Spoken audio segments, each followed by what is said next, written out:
हाँ तो स्टूडेंट कैसे हो दोस्त। दोस्त पिछले लेक्चर में बहुत ही प्यार से बात की थी अपन ने लासा तेली के सिद्धांत के स्टूडेंट, क्योंकि इसमें आपके काम आ रही स्टूडेंट थर्मोडायनेमिक। तो मैंने बता दिया लासा तेली लॉ क्या है स्टूडेंट। आज अपन बात करने वाले हैं स्टूडेंट आपके इफेक्ट ऑफ प्रेशर बता दिया मैंने, जो सिर्फ गैस पे लगेगा बाकी पे नहीं लगेगा।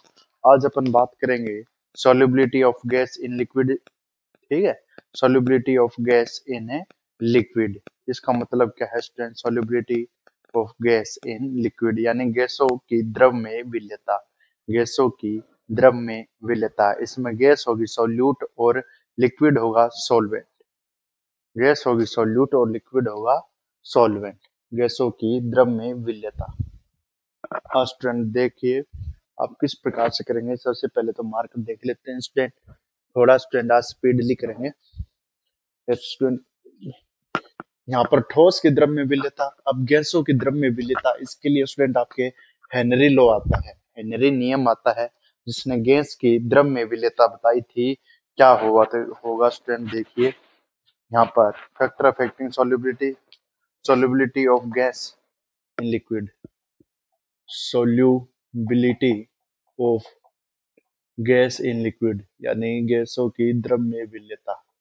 गैसों की द्रव में विलेयता, गैसों की द्रव में विलेयता, गैसों की द्रव में विलेयता।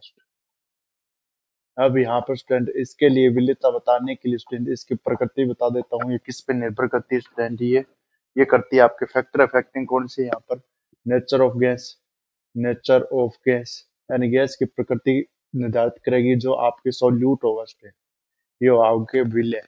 और यहाँ पर student nature of liquid, nature of liquid यानी द्रव की प्रकृति जो आपके होगा सॉल्वेंट, उससे निर्धारित होगी स्टूडेंट। गैस है सोल्यूट, ये विलेय है स्टूडेंट, ये है विलायक, ये है विलायक। विलेय व विलायक, विलायक द्रव का लिया जाएगा, विलेय इसका लिया जाएगा। ये क्या है, फैक्टर अफेक्टिंग क्या करते हैं, ये फैक्टर अफेक्टिंग टेम्परेचर और प्रेशर और दे रखा स्टूडेंट, तापमान दे रखा स्टूडेंट, इसमें तापमान भी प्रभावित करता है। एक आपके तापमान, तापमान भी आपको प्रभावित करता है इसको, और प्रेशर दे रखा है स्टूडेंट। एक दे रखा दाब, दाब होता है स्टूडेंट, उसमें क्या होता है, दाब बढ़ेगा तो आयतन घटेगा, दाब बढ़ेगा तो आयतन घटेगा, क्योंकि स्टूडेंट कण दाब बढ़ने पर पास पास आ जाते हैं और आयतन आपकी डिक्रीज हो जाता है। सॉल्युबिलिटी ऑफ लिक्विड गैसों की द्रव में विलेयता, इसको प्रेशर के द्वारा समझाया जाएगा स्टूडेंट। सबसे पहले इसको फैक्टर अफेक्टिंग है, कौन कौन से कारक इसको अफेक्ट करते हैं। गैस की प्रकृति अफेक्ट करेगी, लिक्विड की विलायक है वो प्रकृति अफेक्ट करेगी, तापमान अफेक्ट करेगा, दाब अफेक्ट करेगा। टेम्परेचर बढ़ाएंगे स्टूडेंट, गैसों की विलेयता कम हो जाएगी। सोल्यूबिलिटी, सोल्यूबिलिटी है स्टूडेंट आपकी टेम्परेचर की क्या होती है, इनवर्सली प्रोपोर्शनल होती है। ठीक है, ये होता है स्टूडेंट, ये फैक्टर आ गए इसको अफेक्ट करने वाले। ये पूछ लिए जाते हैं स्टूडेंट, ये पूछे जाते हैं आपके छोटे क्वेश्चन में, बड़े क्वेश्चन में नहीं आएगा। ये प्रश्न आएगा छोटे क्वेश्चन में, निम्नलिखित में से कौन सा ऐसा कारक है, गैसों की विलेयता है, गैसों की विलेयता किस किस कारक पर निर्भर करती है। कंपटीशन लेवल मिल सकता है, आपके विलेय का क्या होगा, गैस का प्रकृति होगी, और आपके विलायक होगा लिक्विड में, और ये आपकी सोल्युबिलिटी टेम्परेचर के इनवर्सली प्रोपोर्शनल होती है। अब इफेक्ट ऑफ प्रेशर, तापमान का प्रभाव। अब इसमें देखिए स्टूडेंट, प्रेशर को किस प्रकार किसने डिफाइन किया। एक आया स्टूडेंट आपके Henry, effect of pressure, effect of pressure, effect of pressure. हाँ स्टूडेंट, ये अच्छा है, ये अच्छा है, और बच्चा है स्टूडेंट बहुत ही अच्छा है, अच्छा है। और बच्चा द्रव किस सतह पर है, गैसों की विलेयता होती है वो द्रव की सतह पर उपस्थित है, गैस के आंशिक दाब के समानुपाती होती है। वो किस पे बता रहा है स्टूडेंट, कांस्टेंट टेम्परेचर पर, P समानुपाती X समानुपाती P, के एच, एक्स क्या है, gases in the solution, mole fractions of the solution, गैसों की विलेयता। हाँ स्टूडेंट देखिए, हेनरी लो, इसके लिए आया हेनरी लो, हेनरी लो। इसके लिए हेनरी लो आया। इसने क्या बताया स्टूडेंट? इसने बताया कि स्थिर ताप पर, एट कांस्टेंट टेम्परेचर, स्थिर ताप पर जो गैसों की विलेयता होती है, स्थिर ताप पर गैसों की विलेयता, गैसों की विलेयता, स्थिर ताप पर गैसों की विलेयता, स्थिर ताप पर गैसों की विलेयता, स्थिर ताप पर कांस्टेंट टेम्परेचर है, गैसों की विलेयता द्रव में उपस्थित आंशिक दाब के, गैसों की विलेयता, गैसों की विलेयता द्रव विलयन की सतह पर उपस्थित। ठीक है स्टूडेंट, इसमें क्या आएगा? विलयन की सतह पर, द्रव की सतह पर, लिक्विड के बारे में बता रही है ना। हाँ ठीक है। गैसों की जो विलयता होती है, फिर देखिए, स्थिर ताप पर गैसों की विलयता द्रव की सतह पर उपस्थित, ये याद रखना, द्रव की सतह पर उपस्थित उस गैसों के आंशिक दाब के समानुपाती होती है। गैसों के आंशिक दाब के समानुपाती होती है, आंशिक दाब के समानुपाती होती है, दाब के समानुपाती होती है स्टूडेंट। ये इंपॉर्टेंट स्टूडेंट, ये आपको पूछ लिया जाता है स्टूडेंट। ये क्या है, क्या माजरा है स्टूडेंट, ये पूछ लिया जाता है। जो स्थिर ताप है, टेम्परेचर कांस्टेंट रखना चाहिए। गैसों की विलेयता है, solubility of gas in a liquid surface, ठीक है, उपस्थित है गैसों के आंशिक दाब के समानुपाती होती है स्टूडेंट। इसे अपन लिखते हैं एक्स समानुपाती पी।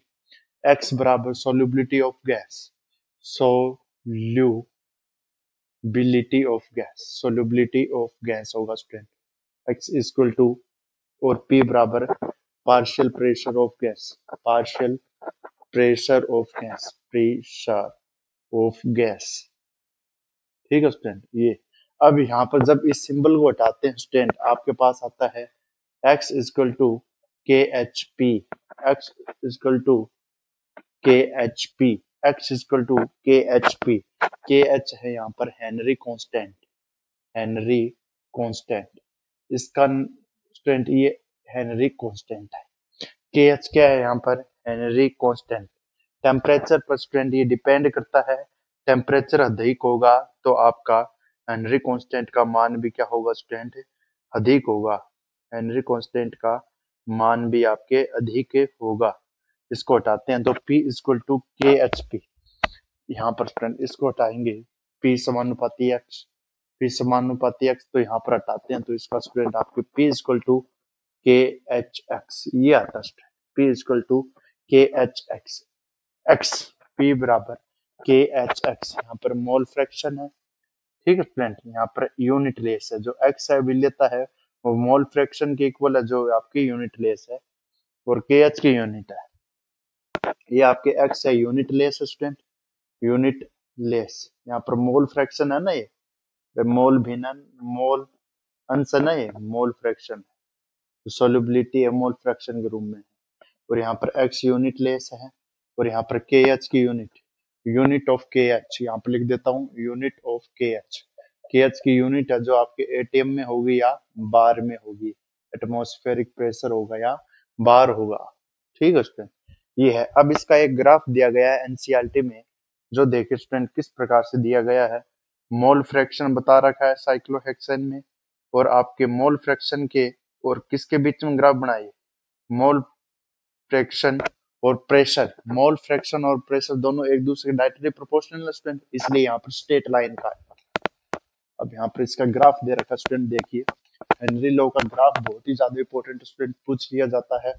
ग्राफ देखिए स्टूडेंट, स्ट्रेट लाइन आएगा, y बराबर एम एक्स प्लस सी प्रकार की इक्वेशन स्टूडेंट, यहाँ पर P बराबर के एच एक्स, ऐसी इक्वेशन स्टूडेंट, ये y बराबर एम एक्स प्लस सी की इक्वेशन है। सी को आपसे मतलब नहीं है, आपको एम एक्स ढूंढना है, एम पे आएगा, एक्स, एक्स स्लोप है स्टूडेंट, ठीक है, M X, X X axis है, अरे एक्स एक्सिस होता है, एक्स एक्सिस, और यहाँ पर y है, y बराबर क्या है? P है स्टूडेंट। और जब भी हो तो ऐसा आपको ग्राफ बनाना हो स्टूडेंट, इस प्रकार से आएगा, इधर स्ट्रेट लाइन जाएगी, यानी किसके किसके बीच में दे रखा है, यहाँ पर 500 है प्रेशर स्टूडेंट, ये 500 एटीएम दे रखा है, यहाँ पर 1000 एटीएम दे रखा है, 1000 एटीएम दे रखा है, ठीक है। और ये किसका दे रखा है, partial pressure of HCl, partial pressure of HCl, HCl का आंशिक दाब दे रखा है, HCl का आंशिक दाब इधर दे रखा है एनसीईआरटी में, जो आपके इस प्रकार से बढ़ रहा है। और इस तरफ से आपसे क्या दे रखा है, आपके मोल फ्रैक्शन, मोल एंस, किसके दे रखे हैं, मोल एंस है इधर, moles its solution in cyclohexane, moles HCl के साइक्लोहेक्सेन के विलयन में, साइक्लोहेक्सेन के विलयन में, साइक्लोहेक्सेन का विलयन है सैन के विलयन में, उसके मोल अंश दे रखे हैं स्टूडेंट। ये थोड़ा थियोरेटिकल पोर्शन है, थोड़ा आपके कौन सा पोर्शन स्टूडेंट, न्यूमेरिकल वाला पोर्शन है, इसको अच्छे से करना होगा स्टूडेंट। इस प्रकार से जिस प्रकार से आपके यहाँ पर मोल फ्रैक्शन है एक्स बढ़ेगा, उस प्रकार से आपके प्रेशर भी बढ़ेगा स्टूडेंट। इसका मतलब है यहाँ पर स्टूडेंट मैं ले लेता हूँ, ये 0.010 है मोल फ्रैक्शन, और यहाँ पर 0.020, यहाँ पर 2 ले सकते हो, यहाँ पर 1 ले सकते हो। इसका मतलब क्या हो रहा है, यहाँ पर सर आपके स्लोप में क्या आया, के एच आया, स्लोप में आप में क्या आया सर, के एच आया। अब यहाँ पर बात आती है स्टूडेंट, के H depend upon temperature, Henry constant है वो आपके टेम्परेचर पर डिपेंड करता है, टेम्परेचर के डायरेक्टली प्रोपोर्शनल होता है।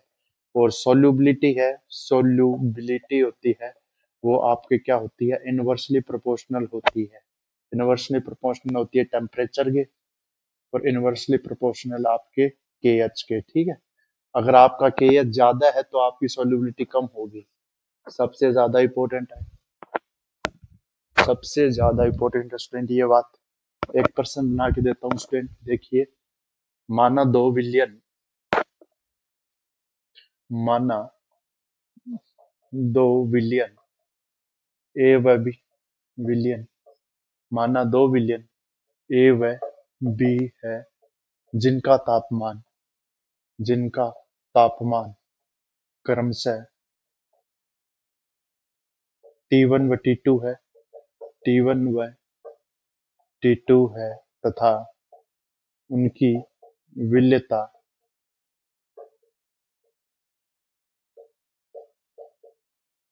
S1 व S2 है, उनकी विलेयता S1 व S2 है, तथा हेनरी स्थिरांक, हेनरी स्थिरांक, हेनरी स्थिरांक के एच बराबर 10 एटीएम, और के एच वन बराबर 10 एटीएम, के एच बी बराबर 20 एटीएम है,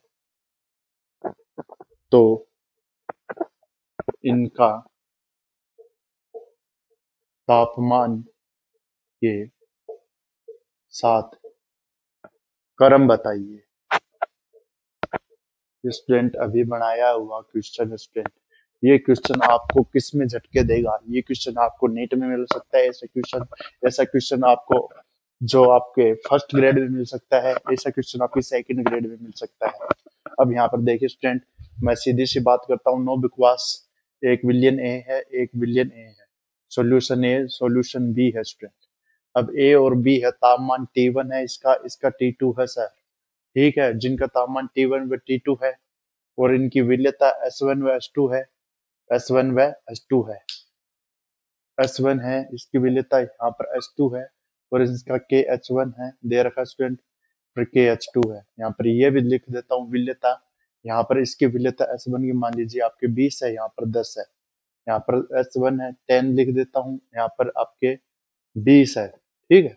और यहाँ पर इसका तापमान कितना है स्टूडेंट, इसका मान लीजिए आपके 10 है, और इसका 20 दे रखा है, आपको ऑर्डर देना है, इसका तापमान आपको दे रखा है स्टूडेंट, आपको क्रम का ऑर्डर है, इसका मतलब 40 है और इसका 50 है, तो आपको ये बताना है इनके क्रम बताइए, तापमान के साथ क्या क्रम आएगा। क्रम देखिए स्टूडेंट, सॉल्यूशन ए और solution B, temperature 40 degree Celsius, 50 degree Celsius, मैंने बताया तापमान की बात करेंगे आप किसके साथ, तो तापमान जिसका ज्यादा उसका के एच भी ज्यादा, के एच तरफ भी आएगा स्टूडेंट, इसका के एच भी ज्यादा है, तापमान भी ज्यादा है, लेकिन सोल्यूबिलिटी जिसकी कम होगी स्टूडेंट इस तरफ आ जाएगी। आपकी सोल्यूबिलिटी किस तरफ आ जाएगी? यहाँ पर इस तरफ आ जाएगी। S1 व S2 में से सोल्यूबिलिटी ज्यादा किसकी हो जाएगी? जिनका तापमान ज्यादा होता है उनकी सोल्यूबिलिटी कम होती है। तो इस प्रकार से ये उतारिए स्टूडेंट। बहुत ही अच्छा क्वेश्चन है स्टूडेंट, ये उतारिए स्टूडेंट ये question. P K H, P बराबर पार्शियल प्रेशर के एच। यहाँ पर हेनरी लॉ के एप्लीकेशन, हेनरी नियम के अनुप्रयोग।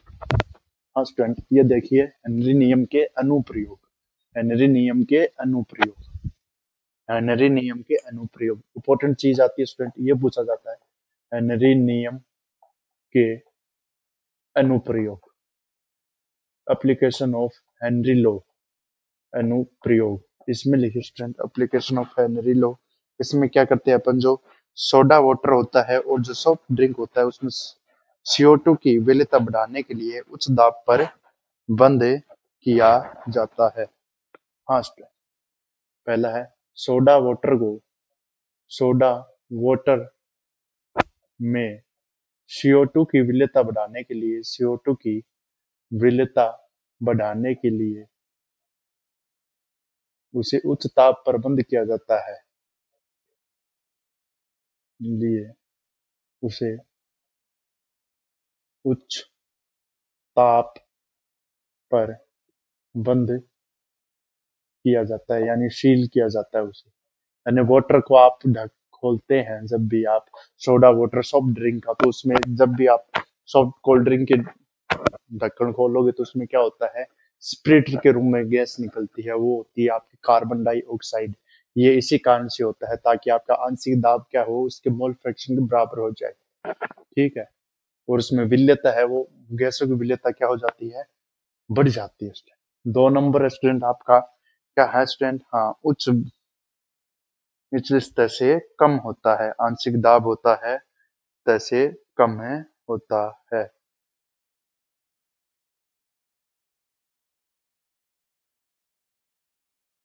Partial pressure of oxygen less than ground level. हाँ स्टूडेंट 2 नंबर, अधिक ऊंचाई वाले क्षेत्रों पर, अधिक ऊंचाई वाले क्षेत्रों पर, क्षेत्रों पर यानी पहाड़ी क्षेत्रों पर, अधिक ऊंचाई वाले क्षेत्रों पर ऑक्सीजन का, ऑक्सीजन का आंशिक दाब, आंशिक दाब निचले, निचली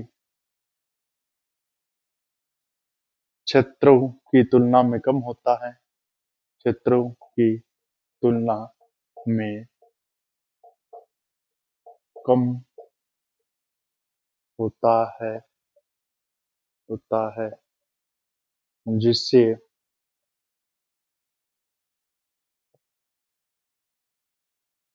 ऊपर O2 की खपत कम होती है।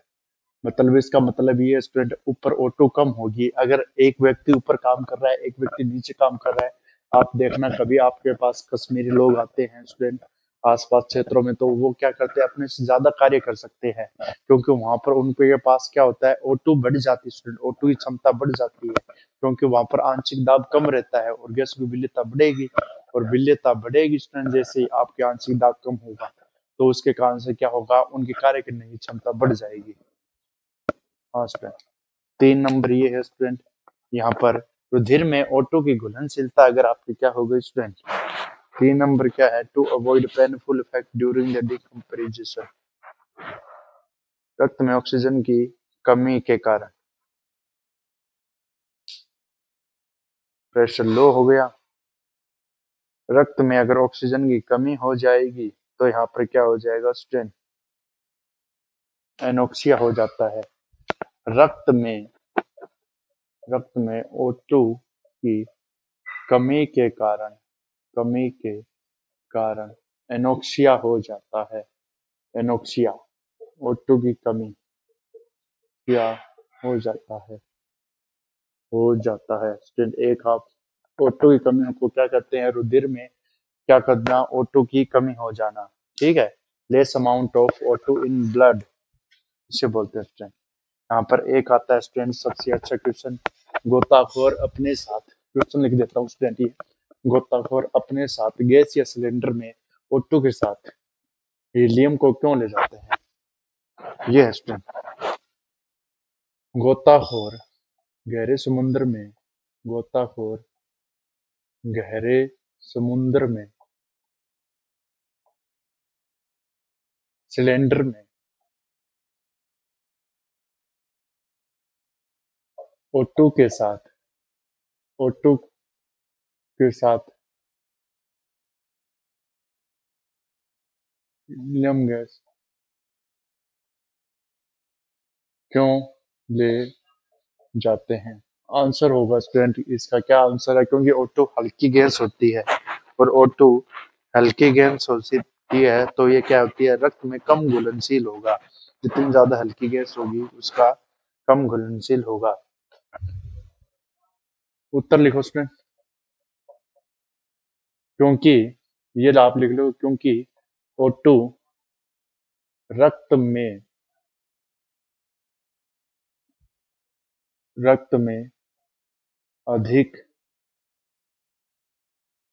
घुलनशील, जबकि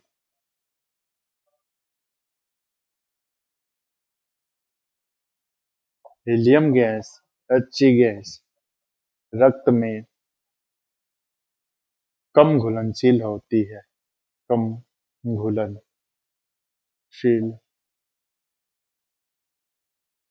होती है, जो नाइट्रोजन विघटन, नाइट्रोजन विघटन लिख सकते हैं आप, नार्किसोम भी लिख सकते हैं, जो नाइट्रोजन नार्कोसिक का खतरा टल जाता है। ठीक है, तो नाइट्रोजन नार्कोसिस होने से बचाती है। आज ये है स्टूडेंट आपका जो सारा मैटर था आज, ये यहाँ तक की बात करेंगे। O2 रक्त में कम अधिक घुलनशील होगी, और ये कम विलयशील होगी। कम विलयशील होगी स्टूडेंट जिसकी वोल्टता कम, उसका KH मान ज्यादा होगा स्टूडेंट। मैंने अभी बताया जिसकी सोल्युबिलिटी कम उसका KH मान ज्यादा। ठीक है, यहाँ पर X अपने पास ये सिंबल आया था स्टूडेंट, P समानुपाती X, इस प्रकार से आया था ना अपने पास। और मैंने बताया सोल्युबिलिटी के इनवर्सली प्रोपोर्शनल होती है। आपकी जितनी ज्यादा सोल्यूबल कम होगी उसका हेनरी का मान क्या होगा? ज्यादा होगा। ये था आपकी स्टूडेंट किस प्रकार से आपको हेनरी कांस्टेंट करना है, mole fraction of the solution. हाँ, इस प्रकार से ये होता है आपकी कंप्लीट। आपको ग्राफ मैंने करवाया, आपको मैंने इसके एप्लीकेशन करवाए स्टूडेंट। ये पूछा जा सकता है ऊंचाई वाले क्षेत्रों में O2 का आंशिक दाब कम होगा, आंशिक दाब कम होगा स्टूडेंट, इसलिए वहां पर आपको क्या है? जल्दी सांस फूलेगी। और जो हाँ तो स्टूडेंट अब देखिए स्टूडेंट, ये क्वेश्चन आपका हेनरी लो पे इंपॉर्टेंट क्वेश्चन है स्टूडेंट, क्योंकि ये आपके NCERT का एग्जाम्पल है, NCERT का एग्जाम्पल है। यदि N2 गैस को 293 केल्विन पर जल में प्रवाहित किया जाए, वाटर है और N2 गैस है, तो 1 लीटर जल में कितने मिलीमोल की आवश्यकता होगी? यदि गैस का आंशिक दाब 200, आंशिक दाब पार्शियल प्रेशर 0.987 बार तथा 293 केल्विन ताप पर N2 के लिए KH का मान दे रखा है स्टूडेंट। तो आपको ज्ञात क्या करना है? मिलीमोल, गैस के मिलीमोल कितने होंगे स्टूडेंट? सबसे पहले आपको जो दिया है वो लिखो। यदि N2 गैस को 293 केल्विन ताप पर जल में प्रवाहित किया जाए तो 1 लीटर जल में कितने मिलीमोल की आवश्यकता होगी? N2 का आंशिक दाब दे रखा है P/N2, पार्शियल प्रेशर क्या दे रखा है? 0.987। यहाँ पर स्टूडेंट आपके ये किस में है? बार में, और ये किलो बार में स्टूडेंट, किलो बार में दे रखा है। ये केल्विन बार में, ठीक है, ये हो सका है। ठीक है स्टूडेंट, 0.9 केल्विन बार, P/N2 आंशिक दाब स्टूडेंट 0.9 केल्विन, 0.9 ये बार है स्टूडेंट, ठीक है। और एक है आपके किसमें, किलो बार में स्टूडेंट। ये यूनिट आपके, ये आपके किस में दे रखी है स्टूडेंट, बार में, और ये दे रखी है किलो बार में। ये यूनिट किलो बार में, ऐसे स्टूडेंट सेम रखे तब भी रख सकते हैं, लेकिन ये यूनिट का लफड़ा स्टूडेंट, क्योंकि यहाँ पर किलो बार है, यहाँ पर बार, तो बार बनाना है अपने को। पी एन टू दे रखा है। हेनरी नियम क्या कहता है, हेनरी लो, हेनरी लो क्या कहता है, मोल फ्रैक्शन के समानुपाती होता है पी, समानुपाती P equal to K H x, ये दे रखा है। के एच का मान कितना दे रखा है सर, के एच का मान दे रखा है मेरे को 76.48 केल्विन बार, किलो बार। तो स्टूडेंट यहाँ पर किलो है, और यहाँ पर स्टूडेंट बार में यूनिट है, ये बार में यूनिट है। बार से किलो बार, या तो इसको बना दो या इसको बना दो, बेहद एक ही है, इसको ही बना लेते हैं, क्योंकि आपको पता है स्टूडेंट, एक केवली बार, एक किलो बार बराबर 1000 बार, 1000 बार, ठीक है। एक किलोग्राम बराबर 1000 ग्राम। इसी प्रकार से यहाँ से मल्टीप्लाई हो जाएगा, तो आपके पास आएगा स्टूडेंट, जब इसे 1000 से मल्टीप्लाई करेंगे तो सीधा बता देता हूँ, यहाँ पर अपन 2 हटाएंगे तो 2 नीचे लाएंगे, ठीक है। यहाँ पर 1000 है स्टूडेंट, 1000 से मल्टीप्लाई किया, 2 से 2 कैंसिल, और यहाँ पर बचेगा 76480 बार। ये आ गया स्टूडेंट इसकी के एच की यूनिट, हेनरी कांस्टेंट की यूनिट। अब यहाँ पर देखिए क्या दे रखा है, अपने को ये प्राप्त हो गया। अब इसके मोल फ्रैक्शन ज्ञात करने हैं अपने को। पी एन टू और पी एक्स टू पता होने चाहिए, पी एन टू भी पता होने चाहिए और पी एक्स टू भी पता होने चाहिए। सबसे पहले स्टूडेंट इसमें मोल किसी के नहीं पता, तो आप मोल निकालो, इसमें मोल फ्रैक्शन निकालो स्टूडेंट। तो मोल फ्रैक्शन सबसे पहले H2O को निकाल देते हैं। H2O का सबसे पहले मोल निकालना पड़ेगा। सबसे पहले यहाँ पर देखो स्टूडेंट, यहाँ पर H2 क्या, 1 लीटर जल में कितने मिली मोल N2 की आवश्यकता होगी, यहाँ पर मोल निकालो सबसे पहले। अब यहाँ पर 1 लीटर है, इसका मतलब क्या है, 1000 ml। 1 litre equal to 1000 ml। एक बात याद रखना, ये आपको क्या दे गई है, 1 लीटर जल में कितने मिलीमोल N2 की आवश्यकता होगी। यहाँ पर इसने डेंसिटी भी दी है स्टूडेंट इस क्वेश्चन में, कितने मिलीमोल की आवश्यकता होगी, आपको ये करना है स्टूडेंट। किस प्रकार से आपको करेंगे, करेंगे स्टूडेंट, मिलीमोल जो डेंसिटी होती है स्टूडेंट, वो आपकी वाटर की, उसका जो वेट होता है उसके इक्वल होती है। जो डेंसिटी होती है वाटर की, आपके वेट के इक्वल होती है स्टूडेंट। इसमें देखिए पहले क्वेश्चन देखते हैं, इसमें डेंसिटी है क्या, इस क्वेश्चन में एनसीईआरटी वाले में डेंसिटी डेंसिटी डेंसिटी दे रखी है उसने, डेंसिटी पार्शियल वेपर प्रेशर है, यहाँ पर 1 लीटर N2 है, ठीक है। गिवन मास है, डेंसिटी 1 kg ग्राम, 1 kg सेंटीमीटर क्यूब, ठीक है स्टूडेंट। ये दे रखा है इसने, पार्शियल प्रेशर 1 लीटर में।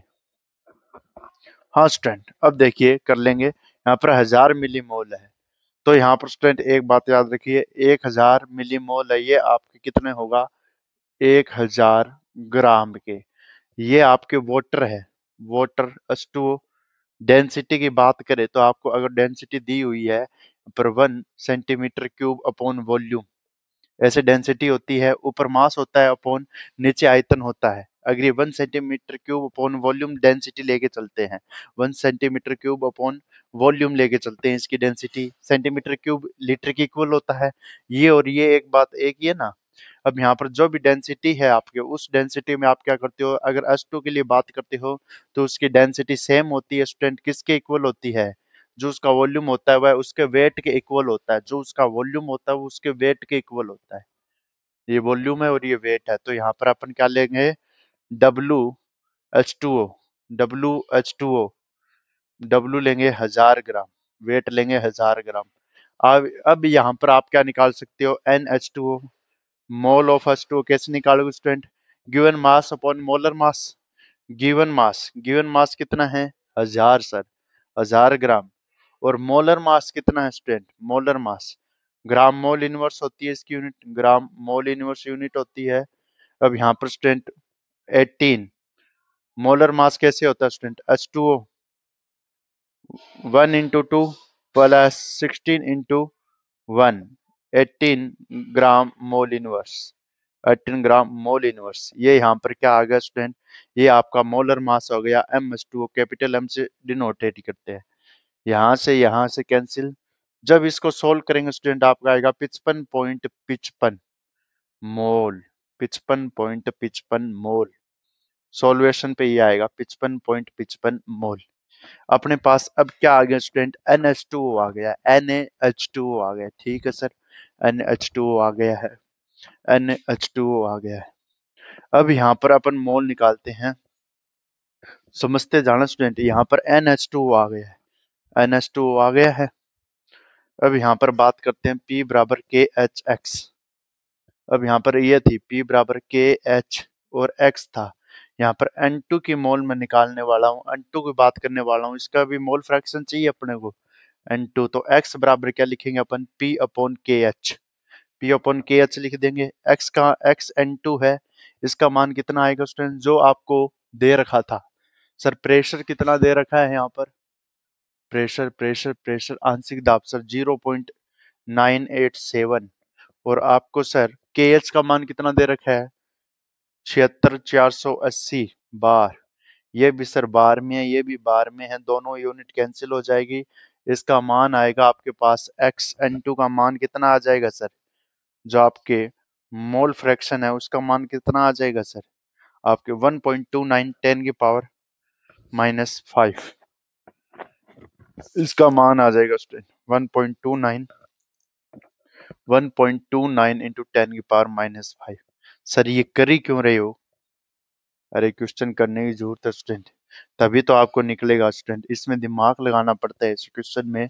अगर आपको मोल फ्रैक्शन मैंने निकाला N2 का, यहाँ पर मैंने इसको मोल निकाला, इसके मोल चाहिए सर, इसके मोल आपको क्या करने पड़ेंगे, अभी सुनो। NH2 है यहाँ पर आपके पास आ गया सर, इसका NH2 आ गया। अब देखो स्टूडेंट इसका मोल फ्रैक्शन, ये XN2 का मान है। अब इसका मोल फ्रैक्शन का फॉर्मूला देखो स्टूडेंट, X2O के लिए मोल फ्रैक्शन,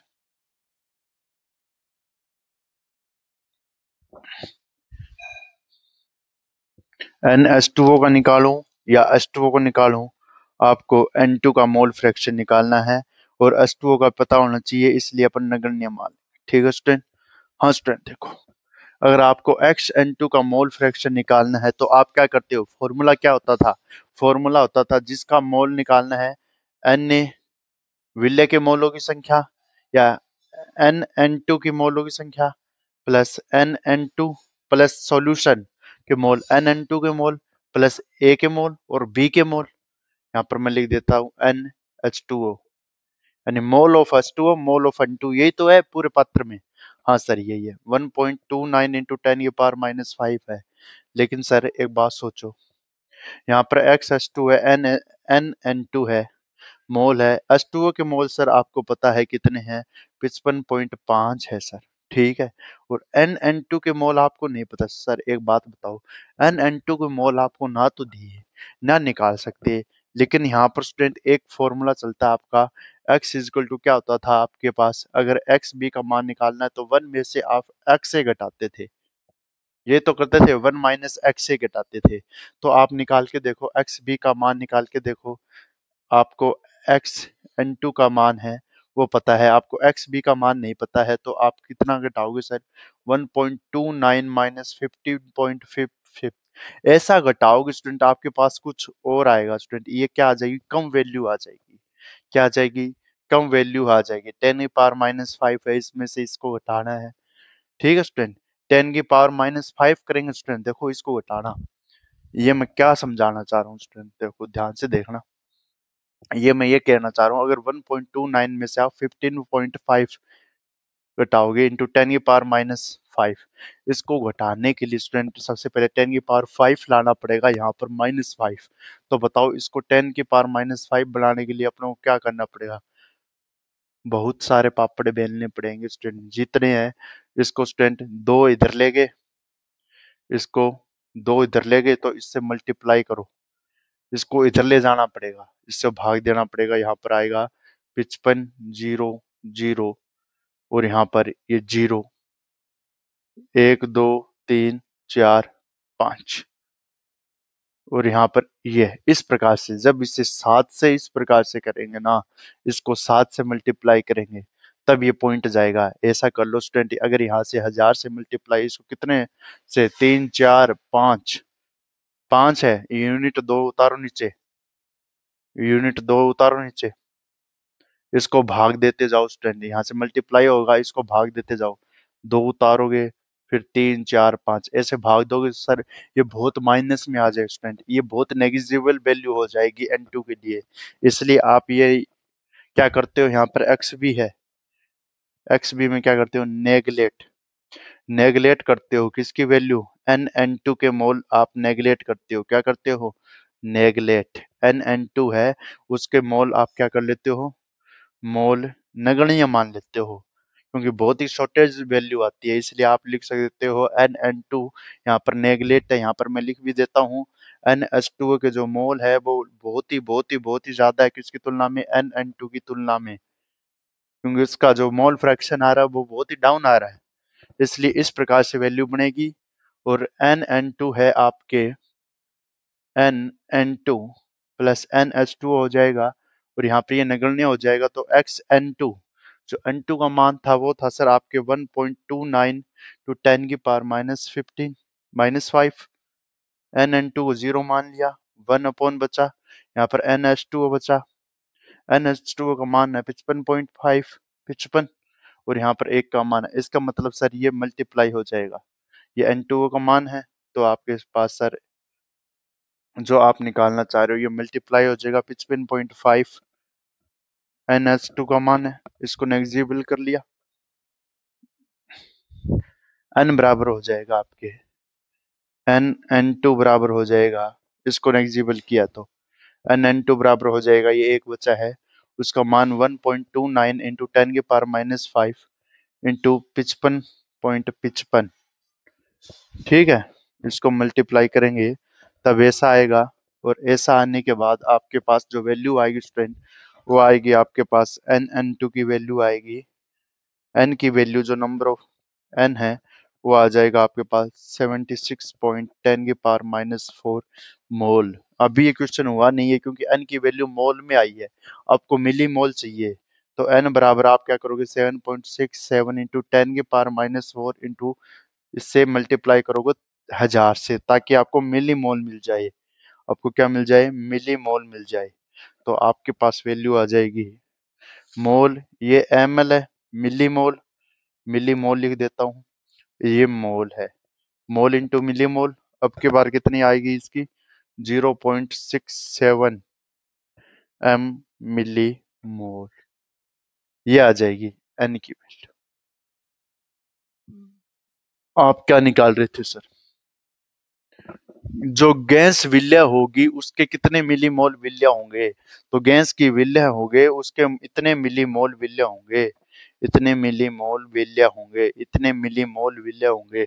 ये देखिए स्टूडेंट, सबसे पहले अपन कहाँ से चले थे, अनटू गैस को जल प्रवाहित किया, डेंसिटी होती है student 1 centimetre cube upon volume होती है, जो उसका वॉल्यूम होता है, जो वेट होता है, 1 लीटर माना जाए ना, 1 लीटर, तब आपके 1 सेंटीमीटर क्यूब के इक्वल बचता है, तो उसी प्रकार से अपन लिख सकते हैं 1 ml है तो वो 1 लीटर 1000 ml के बराबर है, और उसको एक मानकर आपके 1000 ग्राम के बराबर आ जाएगा वो, और 1000 ग्राम के बराबर आने के बाद अपन क्या कर देंगे, वेट, गिवन वेट कर देंगे, NH2 निकाल देंगे, NH2 निकालने के बाद अपन क्या कर देंगे, N2 को चाहिए, N2 को चाहिए, जब आप घटा के देखते हो तो सर बहुत ही कम आता है, ठीक है, इस प्रकार से स्टूडेंट एक बात और याद रखना, हमेशा पावर से पावर घटती है, माइनस से माइनस में वैल्यू घटती है स्टूडेंट, ठीक है, इस प्रकार से, जैसे आपको सीधा सा बता देता हूं मैं, आपके नियम आया था, जैसे 2.5 इंटू 10 की पावर -2 है,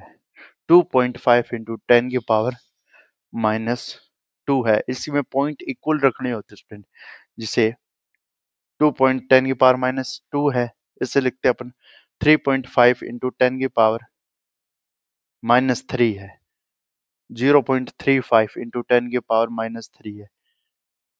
इसको अगर आपको घटाना तो स्टूडेंट कैसे घटाओगे स्टूडेंट, ये कैसे बनता है और कैसे बनता है स्टूडेंट, आपको ये पॉइंट यहाँ लाना पड़ेगा, आप जैसे ही यहाँ पे जाओगे तो ये पॉइंट नीचे जाएगा, और ये यहाँ पर बढ़ेगी, तो आपके पास क्या होगा सर, 2.5 इंटू 3.5 ऐसे मल्टीप्लाई किया जाता है।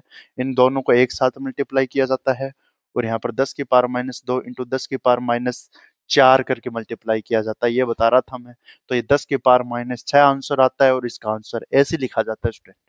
जब भी आप आंसर लिखे पॉइंट को इक्वल करें, फिर अपन घातों को घटाते हैं स्टूडेंट, या घात ना हो तो घातों को बनाओ स्टूडेंट, ताकि आपको आसानी हो क्वेश्चन करने में।